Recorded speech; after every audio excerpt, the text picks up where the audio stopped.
असंतुष्टि होती है जब हमारे पति हमारे पास काम भाव लेकर आते हैं।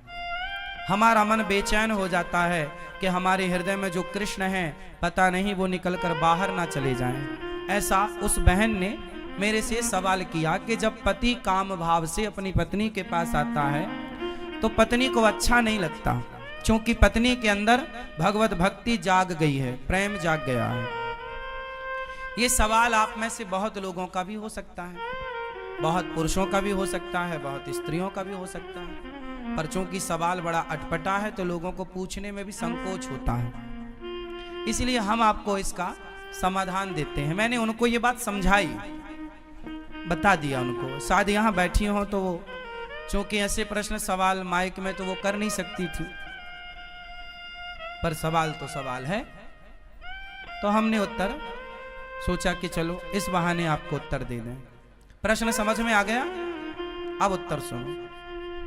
हमने उनसे बोला कि आपके पति, आप तो भक्ति में रम गई हो, बहुत अच्छी हो आप, कि आपके हृदय में कृष्ण विराज गए हैं, भक्ति विराज गई है, आपका दिन रात भगवत चिंतन में ही मन लग रहा, बहुत अच्छी बात है।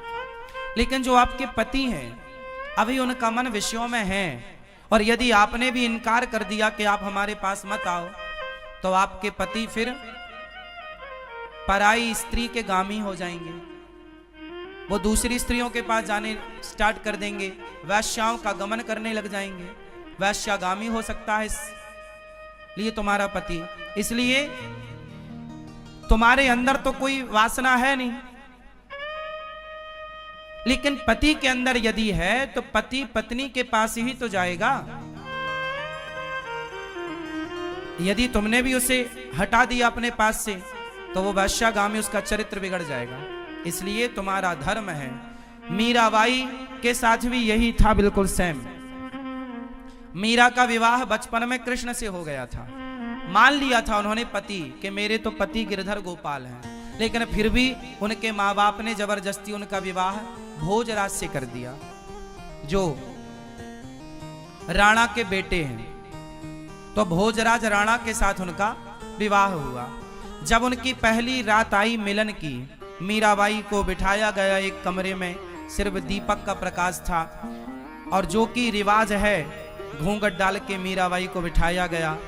तभी रात्रि को, पहली रात्रि पहला मिलन जब भोजराज आए तो मीरा ने अपना दुपट्टा, अपना मुंह खोलते हुए भोजराज से कहा कि ये दुनिया कहती है कि आप मेरे पति हैं, कि ये दुनिया कहती है कि आप मेरे पति हैं, पर मेरी अंतरात्मा तो कहती है कि मेरे पति केवल कृष्ण हैं। लेकिन मेरे मन पर, मेरे प्राणों पर तो कृष्ण का अधिकार है, लेकिन आप व्यवहार जगत में मेरे पति बने हैं। सारी दुनिया तो यही मानती है कि आप मेरे पति हैं, कृष्ण मेरे पति हैं, ये तो केवल मैं जानती हूं। मेरे मन की बातें या मैं जानूं या वो जाने, आप तो नहीं जान पाओगे। तो मेरा मन, मेरे प्राणों पर, मेरे मन पर तो मेरे कृष्ण का अधिकार है, लेकिन आप यदि मुझे अपनी पत्नी मानते हैं तो आपके सामने मेरा शरीर है। यदि मेरे शरीर की भूख है आपको तो मेरे शरीर से आप अपनी भूख मिटा सकते हैं, मैं मना नहीं करूंगी। आप मेरे शरीर से अपनी भूख मिटा लीजिए, लेकिन मेरे मन पर, मेरे प्राणों पर तो मेरे गिरधर गोपाल का ही वश है, कब्जा है।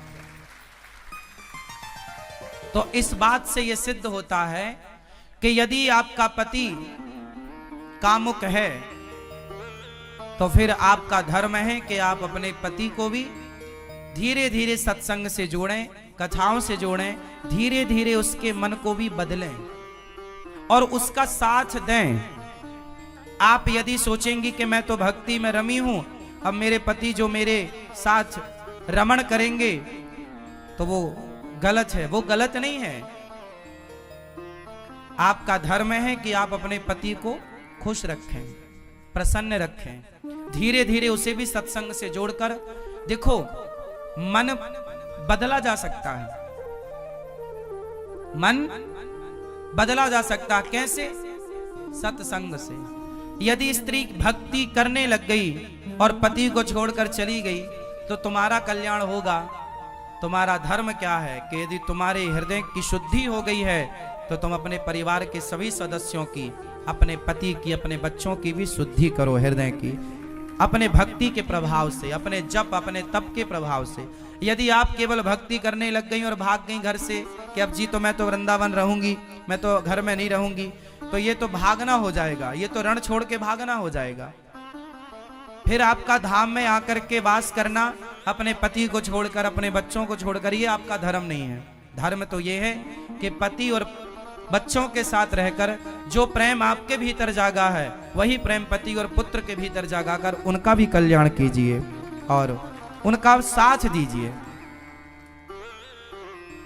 और ये पति पत्नी का अधिकार होता है एक दूसरे के लिए। उस अधिकार से ना पत्नी वंचित करे पति को, ना पति वंचित करे पत्नी को। पति पत्नी दोनों आप खुश हैं, ये बहुत अच्छी बात है। ना तो पत्नी पर पुरुषगामी बने, ना तो पति पर स्त्रीगामी बने।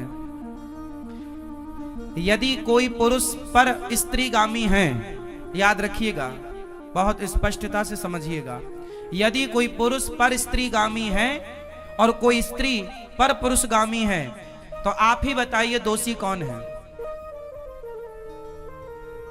उत्तर दो। यदि आपका पति पर स्त्री गामी है, मीन्स पर स्त्री के पास रहता है, तो इसका जिम्मेदार कौन है? कौन?